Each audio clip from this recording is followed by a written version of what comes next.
जिस आदमी को 9 साल तक ये पप्पू सिद्ध करता रहा पूरा आरएसएस, करोड़ों रुपए खर्च किए, वो एक ही क्षण में जो है देश का महानायक बन गया है। आज राहुल गांधी ओबीसी का ही अपमान कर रहे हैं, लेकिन वो ओबीसी वो नहीं है, पिछड़ी जातियां, दलित जातियां, वो है ओवरसीज बोगस कंपनियां जो विनोद अडानी ने बना रखी है। एक समय ऐसा आएगा, हो सकता है कि भारतीय जनता पार्टी और आरएसएस के नेता जाकर कहें, भाई हम तेरे को वकील दे देते हैं, हम तेरी पूरी मदद करने के लिए तैयार हैं, तू अपने कम से कम पिटीशन तो डाल दे। बीजेपी के लोग, बीजेपी के नेता, बीजेपी के प्रवक्ता राहुल गांधी से कह रहे हैं कि भाई तुम अदालत क्यों नहीं जा रहे? हम अदालत में जाकर जो है आप ये क्यों नहीं कह रहे कि मेरी सजा माफ की जाए? नमस्कार दोस्तों, हिंद वॉइस में आपका स्वागत है। मैं हूं इकराम, हमारे साथ है एडवोकेट रविंद्र कुमार जी, लाइव जुड़ चुके हैं हमारे साथ। सर, कई सारे सवाल हैं राहुल गांधी को लेकर। पहला, उनकी सदस्यता रद्द हुई, वो तो आपसे हमने बातचीत की, लेकिन अब उन्हें नोटिस दिया गया बंगला खाली कराने का। इस बात में कितनी सच्चाई है? दूसरा यह है कि राहुल गांधी को इस वक्त क्यों टारगेट किया जा रहा है? उन पर आरोप यह भी लग रहा है कि उन्होंने ओबीसी समाज को बदनाम किया है मोदी का नाम लेकर, क्योंकि मोदी जो है ओबीसी से आते हैं। बहुत सारे नेता आरोप लगा रहे हैं, तो आप क्या कहेंगे इस पर? सबसे बड़ी बात यह है कि आज के समय में भारतीय जनता पार्टी और मोदी सरकार जो है एक तरह से पैनिक मोड में है। वो समझ नहीं पा रहे कि हम क्या करें, हमसे क्या गलती हो गई, और इसीलिए पूरी सरकार के ऊपर एक संकट सा छाया हुआ है आत्मविश्वास का। आज के दिन भारत सरकार के किसी भी मंत्री में आत्मविश्वास नहीं है। मैं ये इसलिए कह रहा हूँ कि अब बीजेपी के लोग, बीजेपी के नेता, बीजेपी के प्रवक्ता राहुल गांधी से कह रहे हैं कि भाई तुम अदालत क्यों नहीं जा रहे? हम अदालत में जाकर जो है आप ये क्यों नहीं कह रहे कि मेरी सजा माफ की जाए, मेरी सजा को स्थगित किया जाए, मेरा जो प्रोसिक्यूशन है उसको रोका जाए, आप अपील कोर्ट में क्यों नहीं जा रहे? मैं आपको आज कह सकता हूँ कि राहुल गांधी के पास 22 अप्रैल तक का समय है कि वो अदालत के दरवाजे पे जा सकते हैं स्टे के लिए, अपनी सजा भी रुकवाने के लिए और उनको जो दोषी करार दिया है उसको भी स्थगित करवाने के लिए। लेकिन आने वाले समय में एक समय ऐसा आएगा, हो सकता है कि भारतीय जनता पार्टी और आरएसएस के नेता जाकर कहें, भाई हम तेरे को वकील दे देते हैं, हम तेरी पूरी मदद करने के लिए तैयार हैं, तू अपने कम से कम पिटीशन तो डाल दे, कम से कम ये तो कहने लायक बन जाए कि पूरा मामला सब जुडिस है। आज के दिन ये मामला सब जुडिस नहीं है, इसलिए इस पर पूरी राजनीति हो सकती है। अब जैसा कि आपने कहा कि उन्होंने उसको ये नोटिस दिया है 27 तारीख को कि 22 अप्रैल तक तुम अपना बंगला जो तुगलक लेन में है, उसे खाली करो। अब खाली करने की ये छोटी-सी जो बात है, मुझे एक बात याद दिलाती है कि जब वीपी सिंह ने राजीव गांधी की सरकार से त्यागपत्र दिया था, तब इसी तरह की बहुत सारी प्रतिक्रियाएँ भी कांग्रेस ने की थी और उससे वीपी सिंह का कद बढ़ा था। वीपी सिंह की जो राजनीतिक उनकी जो छवि थी, उसको बढ़ाने का काम उस समय की तत्कालीन कांग्रेस सरकार ने इसलिए किया था क्योंकि वो इस मामले को राजनीतिक तरीके से हैंडल नहीं कर पाए। अब आप एक चीज़ देखिए कि राहुल गांधी की सदस्यता को संसद के स्पीकर ने रद्द कर दिया है और उनकी सीट खाली हो गई है। अब चुनाव आयोग के पास एक बड़ा विडंबना वाला मामला है कि चुनाव आयोग को उनकी सीट पर वो जो उनकी कॉन्स्टिट्यूएंसी, असेंबली कॉन्स्टिट्यूएंसी, वहाँ पर बाय इलेक्शन कराना पड़ेगा लोकसभा का।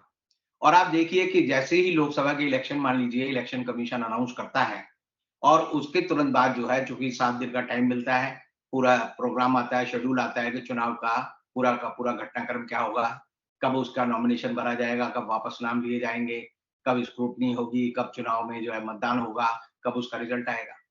अब मान लीजिए कि इलेक्शन कमीशन अनाउंस कर देता है कि वायनाड की सीट जो है लोकसभा के लिए खाली हो गई है।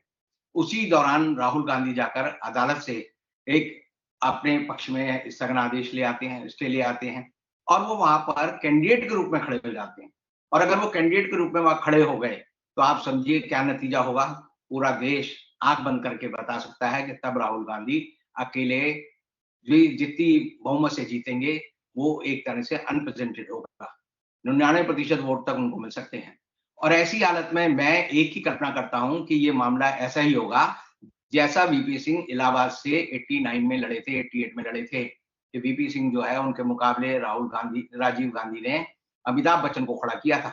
और इलाहाबाद के चुनाव में, उपचुनाव में सारी की सारी जो डर्टी ट्रिक्स हैं, जो आज खेली जा रही हैं, उस समय खेली गई थी।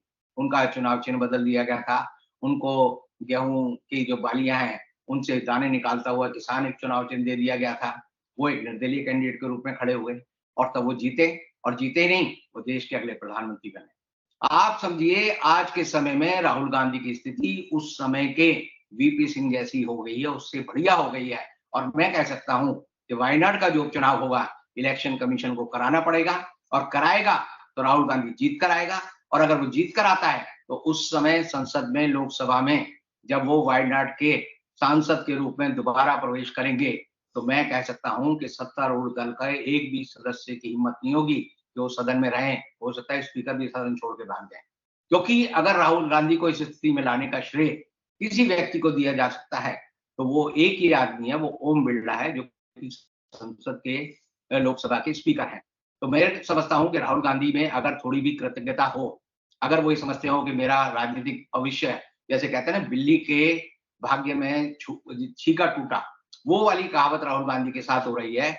जिस आदमी को 9 साल तक ये पप्पू सिद्ध करता रहा, पूरा आरएसएस करोड़ों रुपए खर्च किए, वो एक ही क्षण में जो है देश का महानायक बन गया है। और ऐसी हालत में ओम बिरला को, राहुल गांधी को अगर वो प्रधानमंत्री बनते हैं तो ओम बिरला को अगला देश का राष्ट्रपति बनाना चाहिए।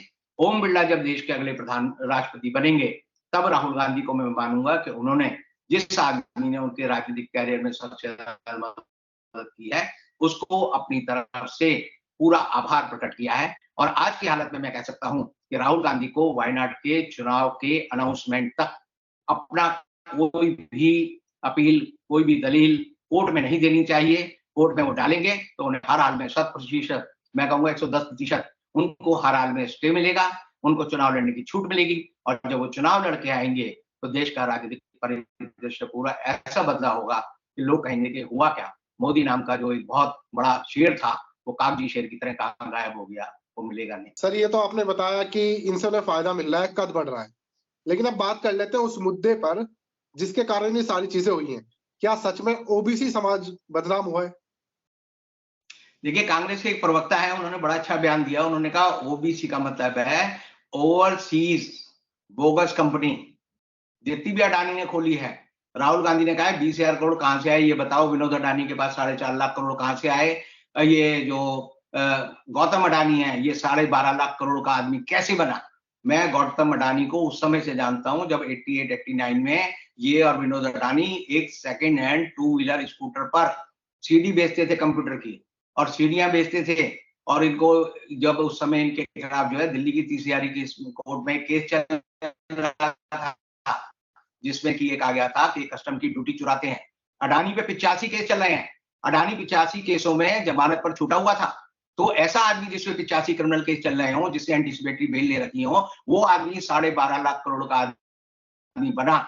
उसको आप समझ लीजिए, ये ओबीसी जो कह रहे हैं, ओबीसी से ही, ओबीसी का ही अपमान हुआ है। राहुल गांधी ओबीसी का ही अपमान कर रहे हैं, लेकिन वो ओबीसी वो नहीं है, पिछड़ी जातियां, दलित जातियां, वो है ओवरसीज बोगस कंपनियां जो विनोद अडानी ने बना रखी है। ओवरसीज बोगस कंपनियां जो गौतम अडानी के भाई की हैं। और इन सारे के अपमान जो है, अपमान नहीं है, इनका पर्दाफाश किया है। और पर्दाफाश के लिए कांग्रेस को खुश होना चाहिए कि हमने सही वक्त पर सही दुश्मन का, जो देश का सबसे बड़ा दुश्मन है, उसका पर्दाफाश किया है। बहुत बहुत शुक्रिया सर। फिलहाल इस अपडेट में आपने बहुत सारी जानकारी दे दी है। अगले एपिसोड में आपसे जल्दी मुलाकात होगी। जनता पर छोड़ देते हैं उनका क्या कहना है। मिलते हैं फिर किसी नई खबर के साथ।